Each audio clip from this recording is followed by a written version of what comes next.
여러분의 생존을 위해 구독과 좋아요, 알람 설정도 부탁드리겠습니다. 자, 반갑습니다 여러분. What's up guys? 화석입니다. 지금 시간이 너무 늦어가지고 빨리 녹음을 하고 저도 자야겠습니다. 수면 방송이긴 한데 저도 졸려서 지금 녹음하다가 졸 것 같아요. 자, 요번 이야기는 바이크에 익숙해지고 나자마자 흔하게 일어나는 사고 유형들을 몇 가지 이야기해 보겠습니다. 한 5가지 정도 되는 것 같아요. 자, 우선 바이크에 입문을 하고 나면 처음에는 조작도 막 힘들고 도로에 나가면은 막 차들이 막 쌩쌩 달리고 이러니까 또 막 트럭 지나가고 버스 지나가고 막 이러면 좀 처음에 무섭습니다. 살벌하고. 근데 이게 점점 오래 타다 보면은 만성이 되고 또 속도 감각도 점점 둔해져요. 그래서 내가 빠른데도 점점 무뎌집니다. 그래서 슬슬 바이크가 몸에 익어가면서 이제 스트레스도 안 받고 조작도 거의 무의식적으로 하게 돼요. 이제부터 여러분들은 각성을 하게 됩니다. 이 각성을 하게 되면 여기서부터 좀 신세계가 펼쳐지면서 세상 행복해지고 내가 막 바이크도 잘 타는 것 같고 아무도 날 따라올 수 없을 것 같고 눈에 보이는 건 내가 막 다 딸 것 같아. 딴다는 얘기는 앞지를 수 있다. 그리고 막 코너에서도 무릎 그냥 긁을 수 있을 것 같고 막 눕힐 수 있을 것 같은 막 이런 기고만장해지는데 뭐 전문 용어로 이제 뽕에 취했다 라고 얘기를 합니다. 요건 이제 대부분 좀 혼자만의 착각이고요. 보통 요 증상은 바이크 구입하고 한 2-3달 정도가 지나면 흔하게 생기는 병이라고 보시면 됩니다.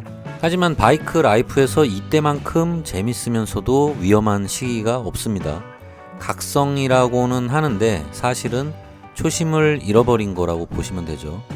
뭐 겁대가리 상실했다 라고 볼 수도 있고 때문에 조심성 없이 운전을 하게 돼요. 이 시기에 대부분 크고 작은 사고로 이어지는 결과를 만들어 줍니다. 운이 좋은 분들은 작은 사고로 끝날 수도 있는데 또 이제 운이 나쁜 분들은 이때 바로 그냥 시온에 갈 수 있다. 모피어스 만난다. 자, 그러면 본격적으로 뽕에 취했을 때 자주 일어나는 사고 유형 5가지를 알아보겠습니다. 자, 첫 번째, 귀차니즘에 의한 칼치기 사고. 자, 이제 바이크가 익숙해지면서 점점 차선을 바꿀 때 자신감도 붙고 빠르고 날렵하게 막 차선을 바꿀 수 있게 됩니다. 그러다 보면 점점 손가락이 귀찮아져요. 깜빡이 넣는 게 점점 귀찮아집니다. 그래서 생략을 할 때가 많아지고 차선 바꿀 때도 점점 빨라져요. 빠르게 싹싹 바꾸고 사실 이게 칼치기가 되는 거예요. 이게 점점 익숙해지다 보면은 차선을 바꿀 때 예전에는 주의했던 사항들을 점점 게을리하게 돼요. 뭐 다양한 경우의 수를 따지지 않게 된다는 거예요. 그러다 보면 넘어갈 차선 쪽에 앞차와의 뭐 안전거리나 이런 게 확보되지 않아도 그 차의 범퍼에 바싹 붙어서 거의 뭐 똥침 놓듯이 끼어드는 경우가 있습니다. 이러다 보면 어느 날 재수가 없으면 이제 갑자기 앞차가 속도를 줄이는 경우가 있어요. 그때 뒤에서 그냥 그대로 똥침 박아버린다. 자, 여기서 잊으면 안 되는 게 안전거리는 무조건 확보해야 되는 겁니다. 예외가 없는 거예요. 그리고 갓길 쪽 차선으로 변경을 할 때 정차되어 있는 택시나 뭐 택배 트럭 요런 게 있을 수 있다는 가정을 하고 항상 차선을 바꿔야 되는데 이게 무감각해지다 보면 아무 생각 없이 차선을 바꾸게 될 때가 있어요. 혹시 뭐 있겠냐 라는 생각으로 차선을 바꿨다가 이게 운에 맡기면 안 된다는 거예요. 그랬다가 갑자기 쿠팡 트럭이 있네. 택배 받으러 가야지. 그 뒤를 정통으로 들이받게 됩니다. 이게 달리는 도중에 차 뒤를 박는 거랑 멈춰있는 차 뒤를 박는 거는 아예 이게 게임이 다릅니다. 충격 자체가 완전 달라요. 그래서 이런 식으로 사고가 발생되면은 뭐 거의 한 10중 8구 요단강 건너간다 라고 보시면 됩니다. 헬멧 2쪽 나고 바로 티천 됩니다. 자, 그래서 항상 확인되지 않은 본인의 추측으로 운전하는 건 대단히 위험하고 어떻게 보면 어리석은 행동이라고 보셔야 돼요. 인생이 도박이라고 생각하시는 분들은 뭐 말리지 않겠습니다. 자, 2번째 사고 유형은 귀차니즘 2입니다. 바로 신호 위반인데 도로의 흐름에 익숙해지면서 신호 받는 걸 대충 알게 돼요. 그 후로는 점점 도로가 만만해 보이고 이 정도에서는 신호위반 해도 크게 위험한 거 없겠는데? 라는 생각으로 신호위반을 조금씩 하게 돼요, 자꾸만. 그러다가 나는 사고입니다. 실제로 도로의 흐름을 많이 알게 되면 지금 신호를 안 지켜도 뭐 상관없겠는데? 이런 생각을 자꾸 하게 되는데 이걸 생각으로 멈춰야지 여기서 실천을 자꾸 하다 보면은 어느새 신호위반 자체에 너무 익숙해져요. 왜냐면 신호위반해도 딱히 사고가 안 났거든요, 여태까지. 그리고 위험해 보이지도 않고. 그러다 보면은 신호위반을 할 때도 필요한 정보 수집이라는 게 있어요. 그걸 게을리하게 됩니다. 그러다 보면은 어느 날 정말 운이 안 좋으면 바로 요단강 건넌다.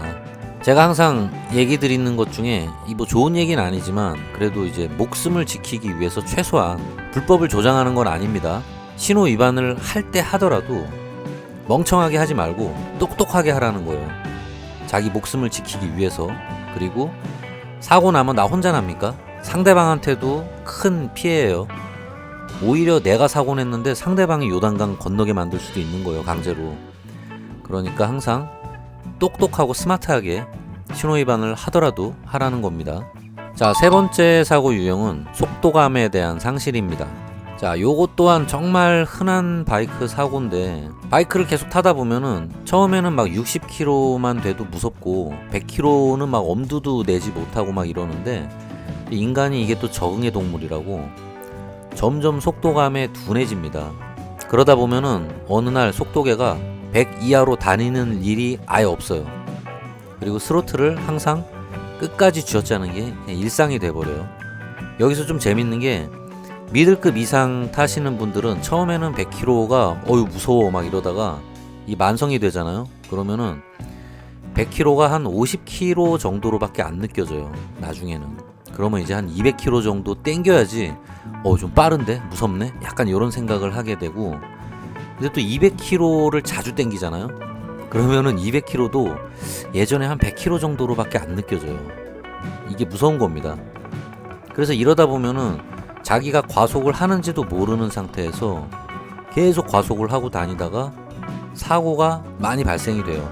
사실 이 과속 사고는 보통 1회로 끝나는 경우가 많아요. 왜 그러냐면 보통 과속 사고에서 치사율이 너무 높아요. 한 방에 그냥 요단강으로 바로 관광 가버리기 때문에 두 번째 과속 사고를 내지 못하는 경우가 꽤 많습니다. 속도가 빨라진다고 여러분이 이게 뭐 잘 타거나 강해진 게 아니에요. 이런 착각을 하시는 분들이 진짜 많은 것 같은데, 본인의 공포심이 사라지면 바이크가 안전하다고 느껴지는 그런 착각이 있어요. 그건 말 그대로 그냥 그런 느낌일 뿐이고 여러분들의 정신 상태만 변한 거지 현실은 아무것도 변한 게 없습니다. 가오로 무장하고 100km로 들이박던, 벌벌벌 떨면서 100km로 들이박던 요단강 건너는 건 똑같다는 거. 자, 네 번째 사고 유형은 어설프게 눕기 사고. 깡으로 눕기.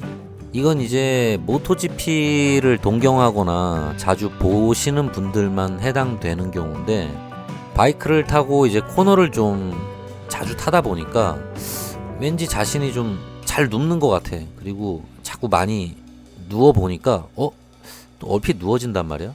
물론 이제 이건 지식으로 하는 게 아니라 그냥 깡으로 그냥 누워봤더니 가끔 막 스텝도 긁히고 이거 크게 어렵지 않은데? 별거 아닌데? 요렇게 생각을 하면서 가오의 정신을 지배당하게 돼요. 요런 경우 이제 초반에는 진짜 바이크가 많이 누워질 수 있어요. 그리고 어색하게 무릎도 괜히 이렇게 내밀어도 보고 자기 만족에 좀 심취를 하게 되는데, 이게 계속 누적되고 반복되다 보면 어느 날 일이 터집니다.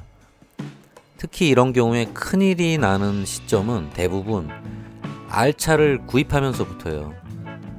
보통 이제 기변하면서 본격적으로 뭐 600알랄이나 1000알랄 같은 바이크로 이제 구입하는 순간 내가 내공도 좀 쌓였고 나도 이제 로시가 되겠구나 하면서 요 잘못된 테크닉과 상상으로 개 오바를 하다가 결국에 기변하고 한 달 내에 바로 슬립 사고로 전손 처리되고 요단강 건너가시는 분들 진짜 많습니다. 물론 이제 운 좋게 다시 현실로 건너오시는 분들도 계시는데, 또 그런 분들은 아, 바이크 이거 위험한 거네, 탈 게 못 되네 하면서 이제 바로 자동차 쪽으로 기변을 하게 됩니다. 그리고 이제 주변에다가 오토바이 타지 말라고 이제 전도사가 되시는 경우가 되게 많아요. 발인이 분들이 아셔야 되는 게, 무릎 꿇기나 바이크를 막 뱅크각을 많이 주고 눕히면서 타는 분들 중에 사고 없이 물론 잘 타시는 분들이 있는데, 이분들이 대부분 경력이 짧은 분들이 아니에요. 그냥 깡으로 막 하는 분들도 물론 있죠. 근데 그런 분들은 오래 가는 경우를 제가 못 봤습니다. 요단강 건너 가시더라고요. 내공이 어느 정도 있으면서 꾸준히 오래 타신 분들은 대부분 서킷을 꽤 타보신 분들도 되게 많고, 그리고 전문적인 교육을 따로 오래 받으신 분들이 실제로 대부분이에요. 이게 물론 저도 연습을 해봤어요.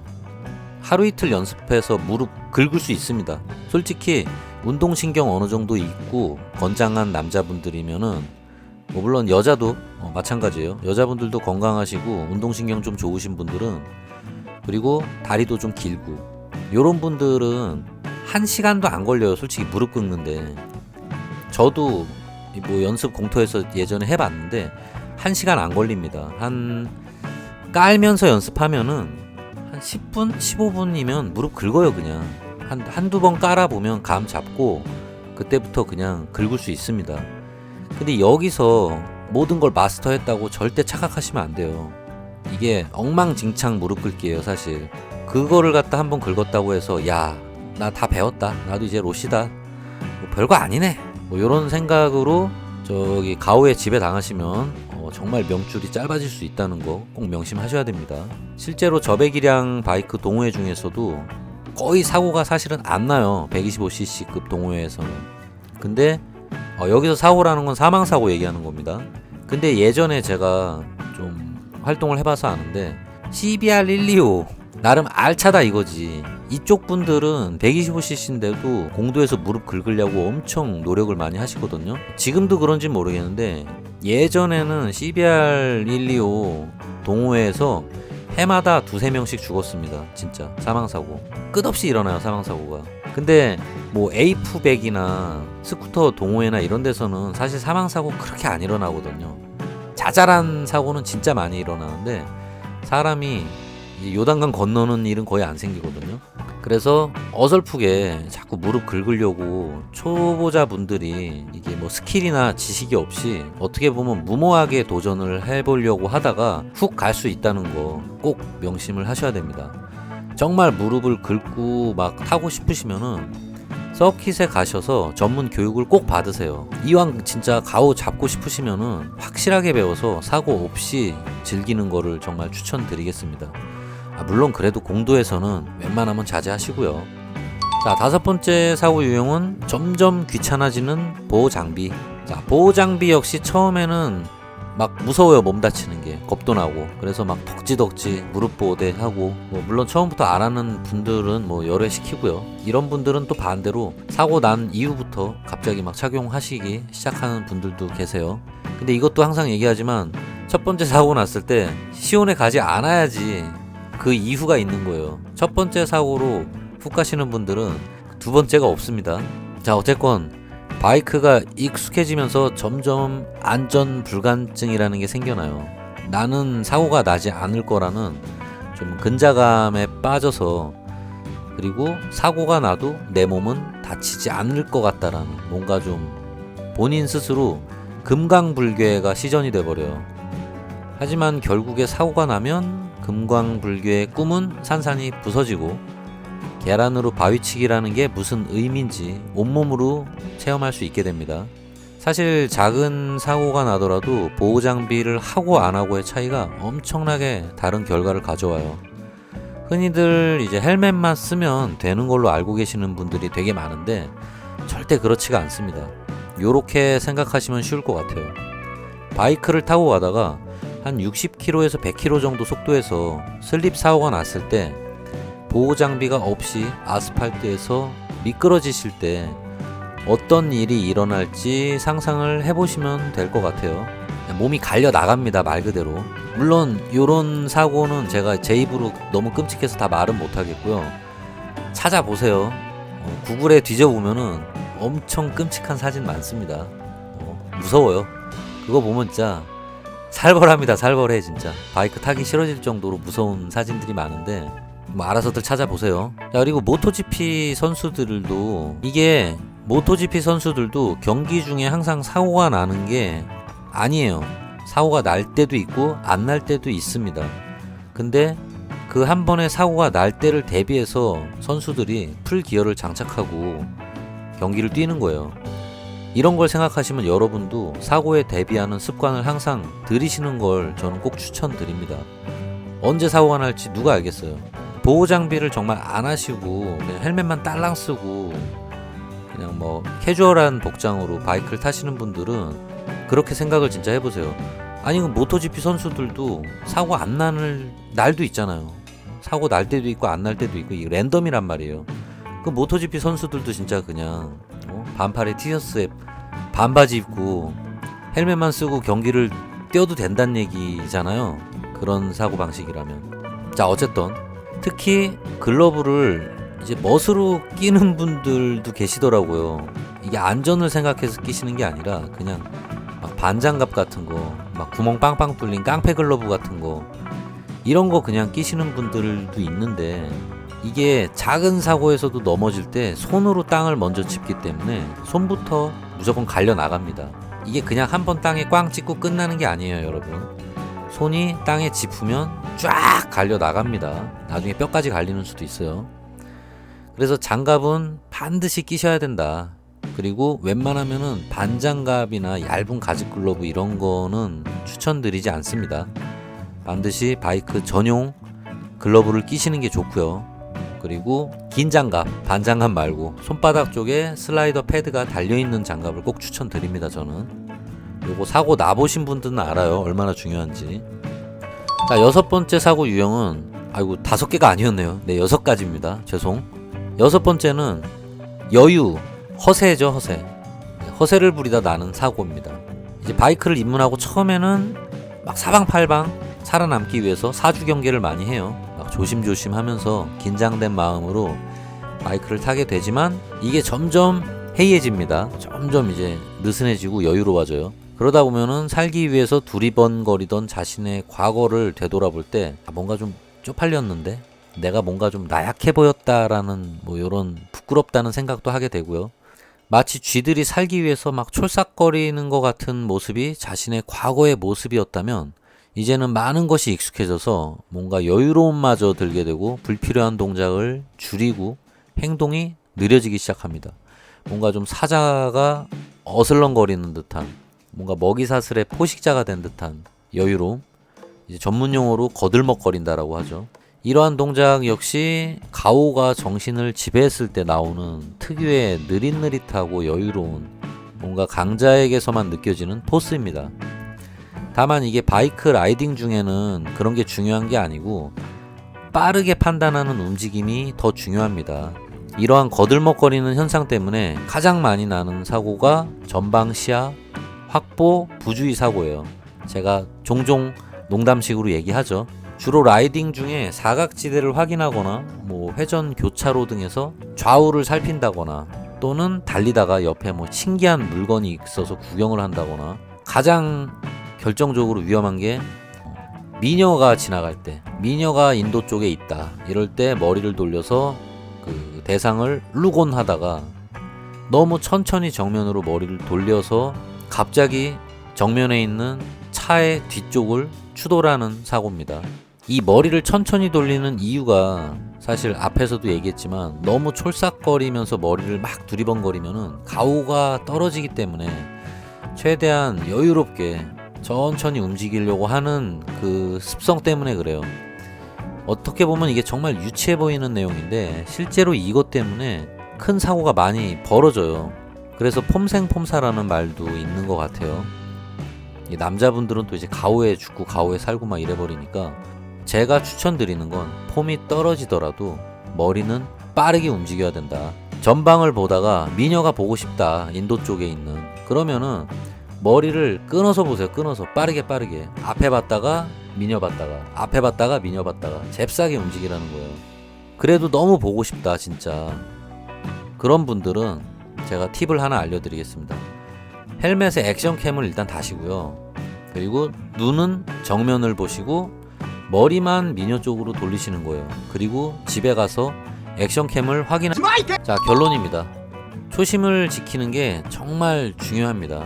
그리고 바이크가 조금 익숙해졌다고 해서 생겨나는 이런 뭐 근거 없는 자신감, 근자감, 나태함 요런 걸로 한순간 당신이 요단강을 건널 수 있다는 거를 꼭 명심하시고 바이크를 타시기 바랍니다. 그리고 항상 초심을 잃지 마세요. 자, 그러면 요번 수면 영상은 여기서 마무리 짓도록 하겠습니다. 저는 또 다음 영상에서 찾아뵙도록 하겠습니다. 자, 그러면 모두 좋은 꿈 꾸시기 바랍니다. 감사합니다.